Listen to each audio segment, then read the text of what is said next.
تاریخ کے صفحات میں پاکستان پہلی ریاست کے طور پر ابھرا جو خاص طور پر مذہبی شناخت کی بنیاد پر قائم ہوا، ایک ایسی قوم کی خواہشات کی عکاسی کرتا ہوا جو خود کو نسل، زبان یا قومیت کے بجائے اپنے عقیدے کے ذریعے متعارف کرانا چاہتی تھی۔ یہ بے مثال تھا، جدید تاریخ میں ایک انقلابی خیال، ایک ایسا ملک جو مکمل طور پر مذہب کے نام پر تشکیل دیا گیا اور متحد ہوا۔ اسے دو قومی نظریہ کہا گیا، ایک ایسا ویژن جس نے قومیت کے تصور کو از سر نو متعین کیا، لیکن اس خواب کی بنیاد سیاسی بدنظمی، اقتصادی عدم مساوات اور بڑھتے ہوئے بد اعتمادی کے بوجھ تلے ہلنے لگی۔ مشرقی اور مغربی پاکستان کے دو دھڑوں کو متحد کرنے والا رشتہ کمزور ہونے لگا۔ 1971 میں ایک متحد پاکستان کا خواب بکھر گیا کیونکہ اس کے دو حصے ایک دوسرے سے دور ہو گئے۔ 1971 کے واقعات دو قومی نظریے کے لیے سب سے بڑا چیلنج تھے کیونکہ ایک مشترکہ اسلامی شناخت سیاسی اور علاقائی اختلافات کے سامنے جھک گئی تھی۔ لیکن کیا دو قومی نظریہ واقعی 1971 میں ختم হয়ে গেল? যেদিন পাকিস্তান প্রতিষ্ঠিত হয়েছে, পৃথিবীর বুকে জন্ম লাভ করছে, সেদিন থেকেই তারা কিন্তু ওত পেতেছিল। আবার পাকিস্তানের সঙ্গে সাহায্য, পাকিস্তানের হেমায়েত করি, পাকিস্তানের লগে চলে পাকিস্তানের অবহেলার জন্য Fighting for your language, fighting for your independence, given that you had a governance and it was a two-nation theory. They felt they had thrown the two-nation theory into the Bay of Bengal. کیا بنگالی جو کبھی مسلم قوم پرستی کے نمبردار تھے مکمل طور پر secularism اور بنگالی قوم پرستی کے سامنے جھک گئے؟ اس کو سمجھنے کے لیے ہمیں بنگال کے اسلام کے ساتھ تاریخی تعلق کا جائزہ لینا ہوگا، ایک ایسا تعلق جس نے صدیوں تک اس کی شناخت کو تشکیل دی۔ نویں صدی کے اوائل میں عرب تاجروں نے بنگال میں تجارت اور پرامن تبلیغ کے ذریعے اسلام متعارف کرایا۔ নবম শতাব্দীতে আরবের বণিকদের দ্বারা বাংলাদেশে ইসলাম পরিবর্তন হয়েছিল। یہ نیا عقیدہ سخت ذات پات کے نظام اور سینہ خاندان کے ظلم کے تحت مظلوم نچلی ذاتوں اور مصیبت زدہ لوگوں کے لیے بہت گہرا گونج اٹھا۔ تاہم 13ویں صدی میں ایک اہم موڑ آیا جب محمد بختیار خلجی نے بنگالی مسلمانوں کی حمایت سے سینہ حکمرانوں کو فیصلہ کن شکست دی۔ আর আমাদের দীর্ঘদিনের এই বাংলাদেশে মুসলিম তাহজিব তমদ্দুন, মুসলিম হেরিটেজ, মুসলিম সলিডারিটি, এটা কিন্তু সেই প্রায় 1000 বছর, সেই 1204 সালে ইখতিয়ারউদ্দিন মোহাম্মদ বিন বখতিয়ার খলজি যখন বঙ্গ বিজয় করেছিল, নদিয়ার রাজা লক্ষণ সেনকে পরাজিত করে, সেই থেকে কিন্তু এখানে একটি ইসলামিক সভ্যতা কিন্তু গড়ে উঠেছে। ان کی فتح نے بنگال میں اسلامی حکمرانی قائم کی جو خطے کی ثقافتی اور مذہبی شناخت کی وضاحت کرنے والی میراث کا آغاز تھا۔ 8 শতাব্দীতে ওখানে রাজনীতি, শিক্ষা প্রতিষ্ঠান, কৃষি, সামাজিক বাংলাদেশ এক আপনা হুকুমত কায়েম করেছিল۔ 1857 میں برطانوی نو آبادیات نے اس اسلامی شناخت کو درہم برہم کر دیا جبکہ ہندوؤں نے انگریزی تعلیم اور انتظامی نظاموں کو جلدی سے اپنایا۔ مشرقی بنگال کے مسلمان خاص طور پر اقتصادی اور سیاسی طور پر پسماندہ ہو گئے۔ দুঃখজনক ব্যাপার, ব্রিটিশ আমলে ওই সব সুবিধাগুলো বাংলাদেশের মুসলমান থেকে কেটে নিয়ে হিন্দুদের হাতে পরিবর্তন দিয়েছিল। হিন্দুরা মুসলমানের উপর রাজ চালাইছিল, সবকিছু হিন্দুদের অধীনে ছিল۔ کھلنا اور چٹاگونگ جیسے بڑے بندرگاہوں کو نظر انداز کیا گیا جبکہ کولکتہ تجارت اور کامرس پر حاوی رہا۔ اس تفاوت نے 1872 میں سر جارج کیمبل کو بہتر حکمرانی کے لیے بنگال کو تقسیم کرنے کی سفارش کی جس کے نتیجے میں 1905 میں لارڈ کرزن کی قیادت میں بنگال کی تقسیم ہوئی۔ یہ تقسیم مشرقی بنگال کو پیدا کر گیا جو ایک مسلم غالب علاقہ تھا جس کی آبادی 31 ملین میں سے 20 ملین مسلمان تھے۔ مسلمانوں کے لیے یہ ہندو غلبے سے آزادی کی علامت تھا جس میں ڈھاکہ ہائی کورٹ جیسے نئے ادارے ترقی کی امید پیدا کر رہے تھے۔ اس کے برعکس مغربی بنگال جو ہندوؤں کا غلبہ تھا مشرقی بنگال کی زرعی دولت پر انحصار کرتا تھا جبکہ کولکتہ کی تجارتی اجارہ داری کے فوائد حاصل کرتا تھا۔ 1905 সালের বিভাজন মুসলমানদের জন্য গুরুত্বপূর্ণ ছিল। 47 এর আগে এটা ছিল কলকাতার হিন্টারল্যান্ড, তথা শুধু আমরা কাঁচামাল উৎপাদনের একটা খামার বাড়ি ছিলাম। আমরা এখানে ধান উৎপাদন করতাম, কলকাতায় সাপ্লাই দিতাম, দাদাবাবুরও খেত।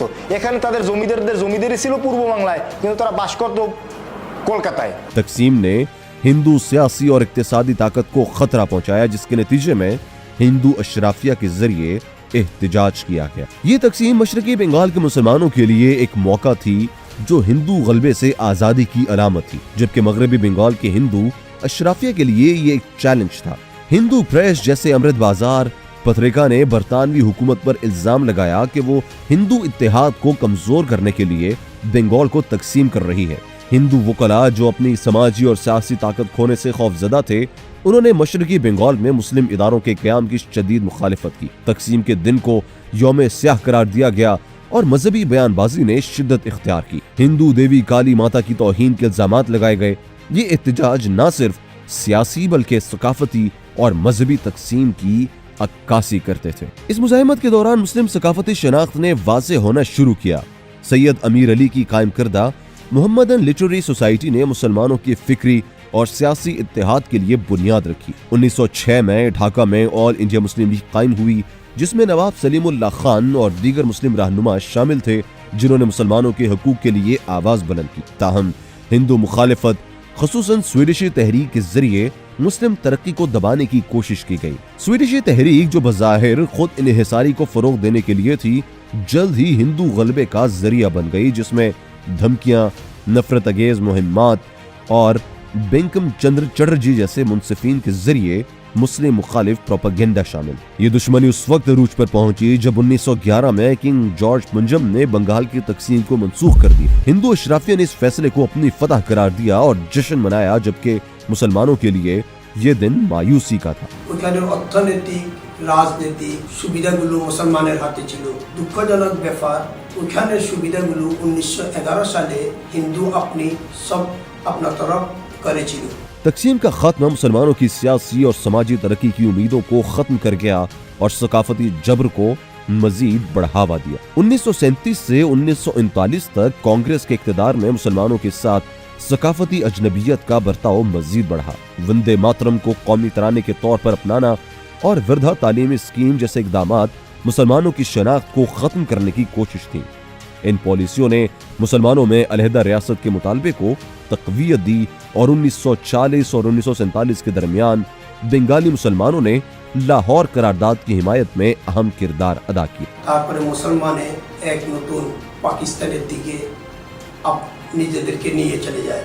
1947 সালে আমরা আমাদের যে সংগ্রামটা ছিল, এটা নিছকই ব্রিটিশদের বিরুদ্ধে ছিল না। ব্রিটিশদের অপশাসন এবং সেই সঙ্গে এটা ছিল বর্ণ হিন্দুদের শোষণ থেকে মুক্তি পাওয়ার একটা সংগ্রাম। 1947 में बंगाल की तकसीम कांग्रेस और बरतानवी एहलकारों की मिली भगत से खास तौर पर लॉर्ड माउंटबेटन का मकसद पाकिस्तान को कमजोर करना था। তারা তো 47 সালের 14 আগস্ট যেদিন পাকিস্তান জন্ম নিয়েছে, সে আতুর করেই তারা গলা টিপে হত্যা করতে চেয়েছিল।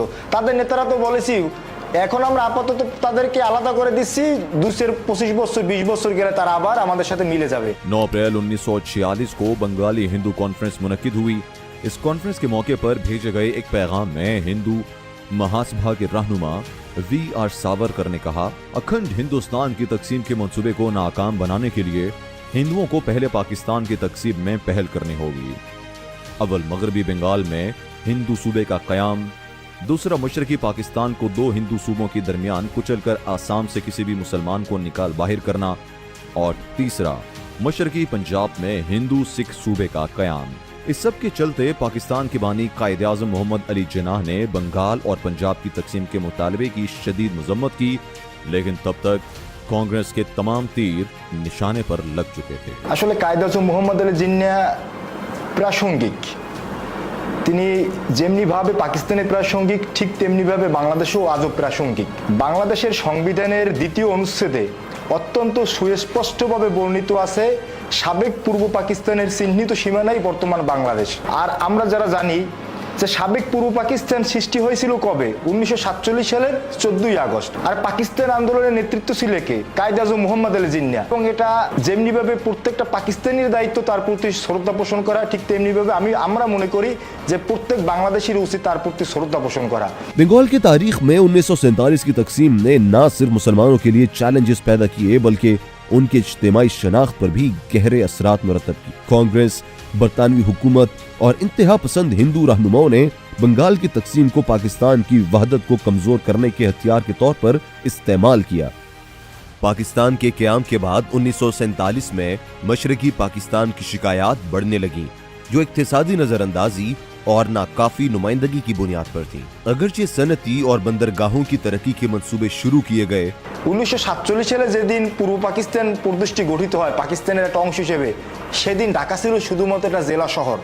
এখানে পাট ছিল কোনো পাটকল ছিল না, এখানে রেশম ছিল কোনো সুতোকল ছিল না, আখ ছিল কোনো আখ কল ছিল না। এগুলো কারা করছে? পাকিস্তান করছে। लेकिन ये कोशिशें कुदरती आफात जैसे 1970 के भोला तूफान के बाइस मांद पड़ गईं, जिसने तकरीबन 8 लाख जानें ले ली। मरकजी हुकूमत का रद्द अमल बेहिस्सी के तौर पर देखा गया, जिसने मशरकी पाकिस्तान के अबैंडनमेंट के एहसास को मजीद गहरा कर दिया। मगरबी पाकिस्तान की क़यादत मशरकी पाकिस्तान की जरूरियात और शिकायत को नजरअंदाज करती रही। मरकजी हुकूमत के नाकिस रद्द अमल ने मशरकी पाकिस्तान में महरूमी के एहसास को मजीद गहरा कर दिया। लिसानी तकसीम ने भी कशीदगी को बढ़ाया। उर्दू को कौमी जुबान करार देने के फैसले ने बंगाली बोलने वाले अक्सरियती अवाम को अलग थलग कर दिया और कौम परस्ती के जज्बात को बढ़ावा दिया। इन हालात में शेख मुजीबुर रहमान गोपालगंज के रहने वाले ने बंगाली कौम परस्ती को हवा दी। शुरू में मुस्लिम लीग के रुकन के तौर पर सियासत में कदम रखने वाले मुजीब ने अवामी लीग में शमूलियत इख्तियार की और मशरकी पाकिस्तान के माशी और लिसानी मसाइल को अपनी सियासत का महवर बनाया। কিন্তু 71 সালে ইন্ডিয়া যে কাজটি করেছে, যে পাকিস্তান রাষ্ট্রটিকে পৃথিবীর ইতিহাসে প্রথম কোনো মুসলিম জাতিসত্তার ভিত্তিতে প্রতিষ্ঠিত কোনো রাষ্ট্রটিকে ভাঙার জন্য তারা বাঙালি জাতীয়তাবাদকে উস্কে দেয়, এক ধরনের বিচ্ছিন্নতাবাদী আন্দোলনের জন্ম দিয়ে এই তৎকালীন পাকিস্তান রাষ্ট্রটিকে তারা ভেঙে দেয়। ताहम इन शिकायत के साथ ये बात भी अहम है कि पाकिस्तान अपनी क़यादत के नुकसान का सामना कर रहा था। कायद आज़म मोहम्मद अली जिन्नाह की जल्द वफात और लियाकत अली खान के कत्ल ने पाकिस्तान को इन मुश्किलात का सामना करने के लिए बेसहारा छोड़ दिया, जो एक नई कौम को मुस्तहकम करने के लिए जरूरी थी। मगरबी पाकिस्तान की क़यादत की गलतियों ने इन शिकायत को बढ़ा दिया, जबकि भारत ने इन इख्तिलाफात को पाकिस्तान को कमजोर करने के लिए इस्तेमाल की। खास तौर पर 1958 से 1969 के दौरान जनरल अयूब खान के मार्शल लॉ ने मशरकी पाकिस्तान को मजीद अलग थलग कर दिया। 1968 की अगरतला साजिश जो कर्नल शमसुल हक के जरिए बेनकाब हुई, उसने मशरकी और मगरबी पाकिस्तान के दरमियान बदएतमादी को मजीद गहरा कर दिया। 1970 के इंतखाबात में अवामी लीग की कामयाबी और भुट्टो की मुखालिफत ने बहरान को जन्म दिया, जिसने मशरकी और मगरबी पाकिस्तान को मजीद तकसीम कर दिया और अलहदगी की राह हमवार की। কাজে ইন্ডিয়ান যে ইনফ্লুয়েন্স বা ইন্ডিয়ান যে প্রভাব, এটা তারা কি করেছে? তারা 71 পরবর্তীকালে তাদের দোসরদেরকে, তাদের চিহ্নিত দালালদেরকে ক্ষমতায় বসিয়ে এখানে অনধিকার চর্চা করে গেছে, বাঙালি জাতীয়তাবাদকে উস্কে দিয়েছে। আর যারা 71 সালে যুদ্ধ করেছে তাদেরকে আমি বিনয়ের সঙ্গে বলতে চাই, 1947 সালে যেটুকু ভূখণ্ড পেয়েছেন, শুধু আপনারা 71 সালে কি করছেন? শুধু পতাকাটা পরিবর্তন করছেন, পূর্ব পাকিস্তানের নাম দিয়েছেন বাংলাদেশ। আর কি আপনাদের অ্যাচিভমেন্ট আছে? 1 इंची भूमिका আপনারা বাড়াইতে পারছেন? পারেন নাই। मुश्तबा तौर पर भारत के साथ अगरतला साजिश में मुलव्विस होने के बाद मगरबी पाकिस्तानियों की नजर में मुजीब को एक गद्दार के तौर पर देखा गया, जबकि मशरकी पाकिस्तानियों के लिए भुट्टो और याहिया ऐसे जालिम हुक्मरानों की अलामत बन गए जो उनके माशी, सियासी और सकाफती हुकूक को कुचलने के दरपे थे। ये तातुल और चित्रा लेक के तलबा के खिलाफ फौजी कार्रवाइयों की खबरों के साथ बंगाली अवाम की शिकायत को मजीद गहरा कर गया। जो कभी दो कौमी नजरिए को मुत्तहिद करने वाली कुव्वत था, अब आहिस्ता आहिस्ता खत्म हो रहा था और पाकिस्तानी बंगाली अपने इलाकाई और लिसानी तशख़्ख़ुस को वसीतर इस्लामी इत्तेहाद पर तरजीह देने लगे, जिससे कौम की नजरियाती बुनियादों में दरारें पैदा हो गई। जब हालात मजीद कशीदा हुए, शेख मुजीब ने अपने 6 नुकाती एजेंडे को पेश किया, जिसे बहुत से लोग अलहदगी की खुफिया दावत के तौर पर देखते थे। इसमें अलग अलग करेंसी, आबादी की बुनियाद पर पार्लिमानी नुमाइंदगी और मशरकी पाकिस्तान के लिए एक खुद मुख्तार फौज की तजावीज शामिल थी, जो पाकिस्तान की वहदत के मरकज पर जरब लगाती थी। मगरबी पाकिस्तान में भुट्टो ने इस मंसूबे को मुकम्मल तौर पर मुस्तरद कर दिया और इससे मुल्क को तकसीम करने की एक सोची समझी साजिश करार दिया। जब दोनों फरीक मुसालहत के लिए तैयार न हुए तो तनाज़ा और खून रेजी के लिए रास्ता हमवार हो। मुजीब ने बंगाली मुसलमानों की मायूसियों को इस्तेमाल किया, उनके तशख़्ख़ुस, ज़ुबान और माशी हुकूक को निज़ामी तौर पर कमजोर किए जाने के बयानिए के जरिए उन्होंने इसे मगरबी पाकिस्तान की बेहिसी और जाबिराना पॉलिसियों के खिलाफ एक जिद्दोजहद के तौर पर पेश किया। जब उनके 6 नुकाती मुतालिबात को मुस्तरद कर दिया गया तो उन्होंने इस तहरीक को एक खुली बगावत में तब्दील कर दिया, जिसे उन्होंने बंगाली बका की जिद्दोजहद के तौर पर पेश किया। शेख मुजीब ने मुक्ति बाहिनी तश्कील दी जो एक अस्करी तंजीम थी जिसे भारत की मदद और तरबियत हासिल थी और जिसका मकसद आज़ादी हासिल करना था। इसके जवाब में पाकिस्तान ने रजाकारों को मुनज़्ज़म किया जो बंगाली और बिहारी मुसलमानों का एक गिरोह था जो पाकिस्तान के वफादार थे और खुद को इस्लामी रियासत के मुहाफिज समझते। ये नजरियाती तकसीम बहुत गहरी थी। जहां मुक्ति बाहिनी के अरकान बंगाली कौम परस्ती और अलहदा रियासत के लिए लड़ रहे थे, वहीं रजाकार दो कौमी नजरिए के तहत वहदत के मुहाफिज के तौर पर देखे जा रहे थे। इस शदीद तनाज़े के दौरान मगरबी पाकिस्तान में मुजीब की गिरफ्तारी जो तहरीक को खत्म करने के लिए की गई थी, बेसूद साबित हुई। भारत की हिमायत के साथ मुक्ति बाहिनी ने अपनी जिद्दोजहद जारी रखी और 16 दिसंबर 1971 को बांग्लादेश वजूद में आ गया, जिसने बंगाली कौम परस्ती की फतह को इस नजरियाती बंधन पर गालिब कर दिया जो कभी मशरकी और मगरबी पाकिस्तान को मुत्तहिद करता था। बहुत से पाकिस्तानियों और बांग्लादेश में प्रो पाकिस्तानियों के लिए ये दिन गहरे दुख का बाइस था, लेकिन दूसरों के लिए ये खुशी, आजादी और एक तवील अरसे से इंतजार किए गए ख्वाब की ताबीर का दिन। 71 কিন্তু আমাদের জন্য একটা বড় ট্র্যাজেডি, কারণ পৃথিবীর ইতিহাসে অনেক মুসলিম জনপদ, অনেক মুসলিম শহর ধ্বংস হয়ে গেছে বহিঃশত্রুর আক্রমণে, অমুসলিম সৈন্যবাহিনীর আক্রমণে। 16 दिसंबर 1971 वो दिन था जब मुत्तहिदा पाकिस्तान का ख्वाब नाकाबिले वापसी तौर पर चकनाचूर हो। बंगालियों के लिए बांग्लादेश बनने का मतलब एक आजाद रियासत के तौर पर एक नई शुरुआत की उम्मीद थी जो माजी के तस्वुर शुदा जबर से आजाद हो। इस नई शनाख्त ने खुद मुख्तारी और अवाम की अपनी ख्वाहिशात से तश्कील पाने वाले मुस्तकबिल का वादा किया। शेख मुजीब की जेल से रिहाई एक अहम लम्हा साबित हुए। उन्हें बाबाए कौम के तौर पर खुश आमदीद कहा गया और उन्हें एक आजाद बंगाली रियासत के ख्वाब को हकीकत में बदलने के लिए सराहा गया। बहुत से लोगों के लिए मुजीब आजादी और रोशन मुस्तकबिल की उम्मीद के अलामत बन गए। भारत जो बांग्लादेश की तख्लीक में अहम किरदार अदा कर चुका था, फौरन उसका करीबी इत्तेहादी बनकर सामने आया। मुजीब के भारत के दौरे को बड़ी इज्जत दी गई और उन्हें एक इनकलाबी रहनुमा के तौर पर पेश किया गया जिसने जनूबी एशिया का सियासी मंजरनामा बदल कर रख दी। बांग्लादेशियों के लिए भारत एक हमदर्द हमसाया मालूम हुआ जो माशी इमदाद, तिजारती मौके और रहनुमाई के वादे के साथ मदद फराहम कर रहा था।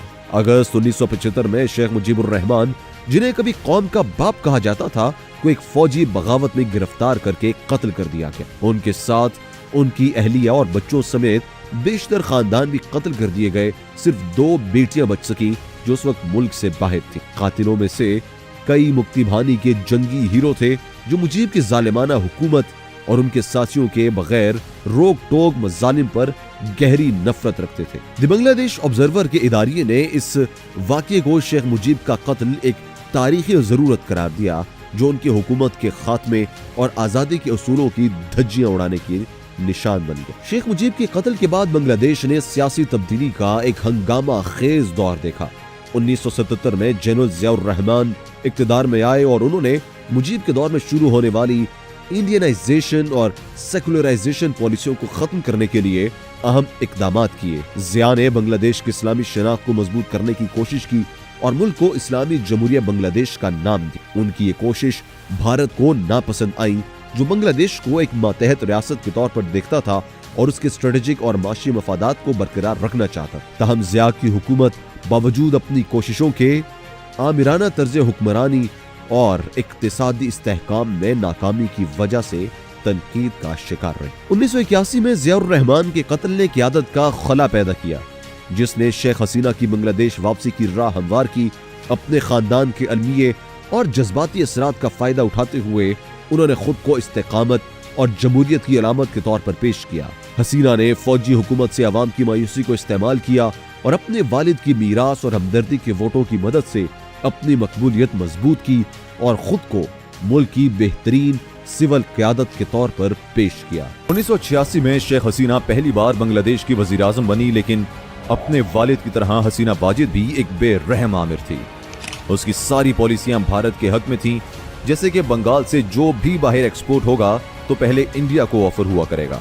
इसके अलावा भी भारतीय फौज की जानिब से बंगालियों पर फायरिंग की जाती तो कभी आवाज नहीं उठाती थीं, जिसकी वजह से बांग्लादेश के लोगों का हसीना वाजिद से भरोसा उठने लगा। আর ইন্ডিয়া লাভবান হয়েছে, একটা মুসলিম রাষ্ট্রকে দুর্বল করে দিয়েছে।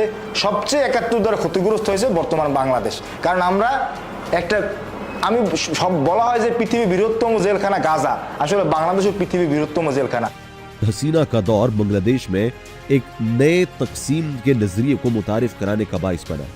ये तकसीम उन लोगों में थी जो इंडियन मफादात से वाबस्ता अवामी लीग के वफादार थे और उन लोगों में जो भारत की बालादस्ती की मुखालिफत कर रहे थे। हसीना की पॉलिसियां भारत के हक में झुकी हुई थी, जैसे रेमपाल पावर प्लांट और ट्रांजिट मुआहिदे, जिन्होंने बांग्लादेश को अपने हमसाये मुल्क पर इक्तिसादी इन्हिसार में डाल इस्लामी शनाख्त को इंडियनाइजेशन और सेकुलर नजरिए के हक में मुनज़्ज़म तौर पर नजरअंदाज किया गया, जो अवाम में नाराजगी का बाइस बना और 1937 के वर्धा तालीमी मंसूबे जैसे तारीखी स्कीमों की बाज़गश्त की।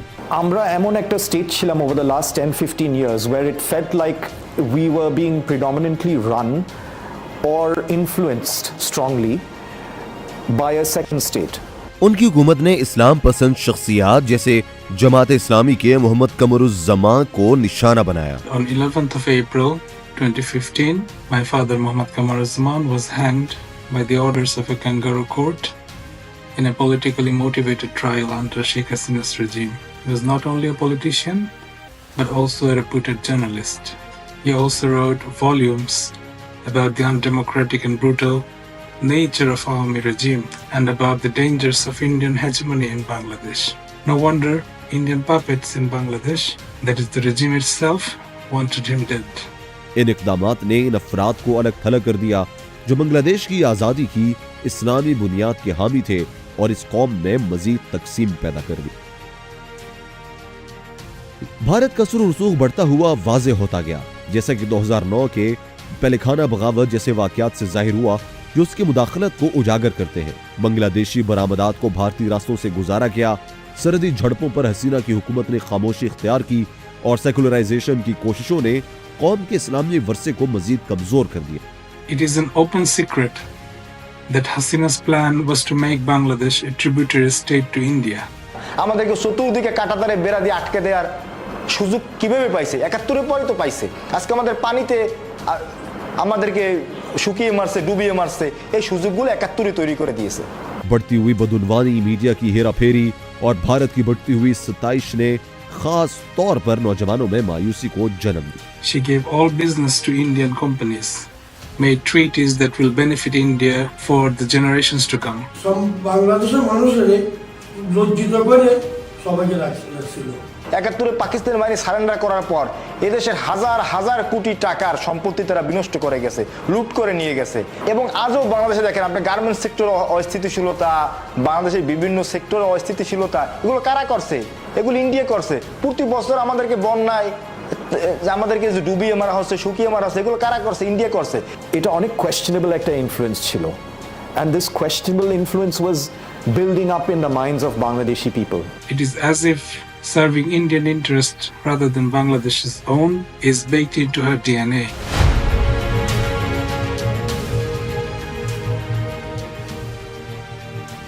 दो 2024 तक बढ़ते हुए अवामी गम गुस्से ने एक तलबा की क़यादत में चलने वाली तहरीक को जन्म दिया, जिसे हसीना ने बेरहमी से दबाने की कोशिश की।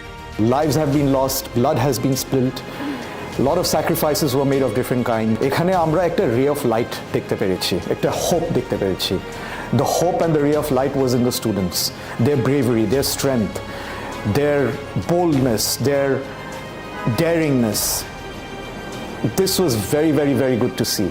हालांकि ये तहरीक कोई इक्तिदार हासिल करने के लिए नहीं थी, बल्कि स्टूडेंट्स कोटा सिस्टम को खत्म करने के लिए निकले थे, जो कि शेख हसीना को कबूल नहीं था और सबको रजाकार का लेबल लगा दिया। यानी वो सब गद्दार और पाकिस्तान के एजेंट थे और जो भी अपने हक के लिए आवाज उठाए उनको जेल में डाल दिया जाता था। शेख हसीना को बांग्लादेश पर काबिज हुए 15 साल हो गए थे और अब जब तलबा का एहतजाज जोर पकड़ने लगा था तो शेख हसीना ने उनके साथ मुज़ाकरात करने के बजाय उन पर गोलियां चलवाईं और एक दिन में 60 तलबा को गोली मार दी गई, जिसके बाद बांग्लादेश के 6 मुख्तलिफ शहरों में लोग निकल आए। शेख हसीना ने 45 मिनट में इस्तीफा दिया और भारत के शहर अगरता रवाना हो गए। याद रहे ये वही शहर है जहां 1968 में शेख हसीना के वालिद ने भारत के साथ मिलकर साजिश करने की कोशिश की थी और अब भी शेख हसीना उनके साथ जाके मिल गई हैं जिन्होंने हमेशा से बंगाल के मुसलमानों पर जुल्म ढाए। इस तरह एक जाबिर और जालिम हुक्मरान शेख हसीना का दौर खत्म हुआ। কিন্তু এদেশের জনগণ, স্বাধীন চেতা জনগণ, সেই মধ্যযুগে যেটাকে বুলগকপুর বলা হতো, এই বিদ্রোহ চেতনা লালনকারী জনগণ ইন্ডিয়ান ইনফ্লুয়েন্সকে 2024 সালে 5 আগস্ট 1947 সালে 14 আগস্টের ন্যায় আবার কবরে পাঠিয়ে দিয়েছে। 2024 के वाकयात ने एक गहरी हकीकत को बेनकाब किया जो दिहाइयों के प्रोपेगेंडे के नतीजे में उसके नीचे दफन थी। बांग्लादेश की आज़ादी सिर्फ लिसानी या सकाफती इनफरादियत पर नहीं बल्कि उसके इस्लामी तशख़्ख़ुस के तहफ़्फ़ुज़ पर मबनी थी। सेकुलराइजेशन और भारतीय असर रसूख के जरिए इस बुनियाद को कमज़ोर करने की दिहाइयों की कोशिशों के बावजूद 2024 के एहतजाज ने कौमी शऊर में एक बड़ी तब्दीली को ज़ाहिर किया। Students have been murdered, tortured and abducted for writing against regime or Indian control. The new generation in Bangladesh now understands the dangers of this unholy alliance. Sheikh Mujib के मुजस्मों को एहतजाज के तौर पर मुनहदिम करना एक ताकतवर अलामती अमल था जो इन बयानियों को मुस्तरद कर रहा था जिन्होंने भारतीय हिमायत याफ्ता रहनुमाओं को बढ़ावा देने और बांग्लादेश के इस्लामी तशख़्ख़ुस को कमजोर करने की कोशिश की। পাকিস্তানের মুসলমানদের সঙ্গে বাংলাদেশের মুসলমানদের সঙ্গে 47 সালে তো আমাদের এই বাঙালি, পাঠান, সিন্ধু, বেলুচ এই কোনো বিভেদ ছিল না। People of Bangladesh loves Pakistan and Pakistani people in general. You will hear people often say Pakistan is like our second home. আমরা দুই জাত, এই দুই জাতের কোনোদিন আলো করতে পারবে না এবং কি আমাদের ভিতরে খুনের রিস্তার থেকেও বেশি। Isn't it telling that someone in Dhaka feels more connected to someone in Lahore or Karachi than someone in Calcutta? Despite the shared linguistic heritage, what else could explain this, if not a deeper ideological resonance? Delhi কলকাতার আধিপত্যকে আমরা 1947 সালে তালাক দিয়ে বলেছিলাম তো আমরা হাজার mile দূরের সেই পাঞ্জাবি, বেলুচ, সিন্ধি, পাঠান, কাশ্মীরদের সঙ্গে আমরা বন্ধুত্বপূর্ণ সম্পর্ক নিশ্চিত করার জন্য একটি রাষ্ট্র গঠন করেছিলাম। We can attribute this connection, this feeling of brotherhood to Islam, of course. दिहाइयों तक भारत के असर रसूख ने बांग्लादेश को एक मातहत रियासत में तब्दील करने की कोशिश की जो इक्तिसादी तौर पर इन्हिसार करती थी और अपनी इस्लामी जड़ों से नजरियाती तौर पर दूर थी। फिर भी बांग्लादेशी अवाम की जानिब से इस बयानी को मुस्तरद करने की साबित कदमी ने दो कौमी नजरिए की मुताबिकत को दोबारा मजबूत किया। उन लोगों के लिए जो समझते हैं कि दो कौमी नजरिया 1971 में खत्म हो गया था, 2024 के वाकयात ने एक वाज़े पैगाम दिया। ये नजरिया सिर्फ सरहदों या सियासत के बारे में नहीं है, ये एक मुस्लिम तशख़्ख़ुस को महफूज रखने की इज्तिमाई ख्वाहिश की नुमाइंदगी करता है। यही असूल बताता है कि बांग्लादेश मगरबी बंगाल के साथ ज़बान और तारीख का इश्तिराक करने के बावजूद अपनी आजादी पर कायम क्यों है। কাজে ডিজিটি তত্ত্ব যদি মিথ্যে প্রমাণিত হইতো তাহলে 1971 সালে তো বাংলাদেশ ভারতের সাথে মার্চ করে ফেলতো, কারণ ডিজিটি তত্ত্বের ভিত্তিতেই পশ্চিমবাংলার বাঙালিদের থেকে আমরা আজকে একটা আলাদা, একটা ইন্ডিভিজুয়াল, একটা nation. If we look at how Muslims are treated in today's India for simply practicing their faith, I'm sorry to say liberalism and secularism have failed and two nations theory still makes sense. আমরা যে two nation theory যেটা অনেকটা বলা হয়েছিল এবং বলা হয়, আমরা মনে করছি যে এটা 71 সালের যে যুদ্ধতে এটা ডিসঅ্যাপিয়ার হয়েছে, এটা চলে গিয়েছে, but actually it was alive. By breaking away geographically, yes, Bangladesh become a separate state, but the ideological bond with Pakistan, it's alive.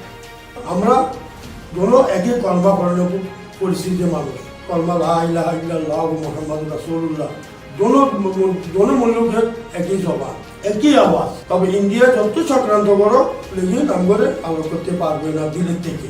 सन 1971 के वाकयात को दो कौमी नजरिए को चैलेंज करने के लिए तोड़ मरोड़ कर पेश किया गया, लेकिन इस नजरिए की रूह आज भी कायम है जो एक मुस्लिम कौम की लाजवाल यकजहती और अज़्म का सबूत है जो तमाम मुश्किलात के खिलाफ डटी रही।